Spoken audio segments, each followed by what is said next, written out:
বন্ধুরা, এই গাছটা কিন্তু অনলাইন থেকে অর্ডার করে আনা হয়েছিল, রাইবেলি। তো যতটা সম্ভব ভেবেছিলাম যে ফুলটা অনেকটা বড় হবে। রাইবেলিটা কিন্তু অতটা বড় হয়নি। তবে গাছের কোনো সারের অভাব বা কোনো রকম পুষ্টির অভাবে হয়তো হতে পারে গাছের ফুলটা খুব একটা বড় হয়নি। তবে প্রথম ফুল আজকেরই ফুললো, তো তোমাদের সাথে শেয়ার করলাম।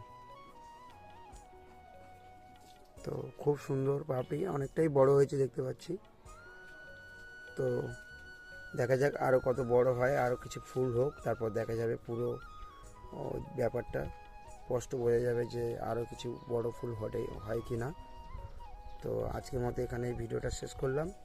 তো রাইবেলির ভিডিওটা অনেকেই দেখতে চেয়েছিল, তাই আপনাদের সাথে আমি শেয়ার করে দিলাম। খুব সুন্দর হয়েছে ফুলটা, আজকে প্রথমেই ফুল ফুটলো। সবাই খুব ভালো থাকবেন, সুস্থ থাকবেন। আগামী কোনো দিনে আপনার সাথে আবারও দেখা হবে।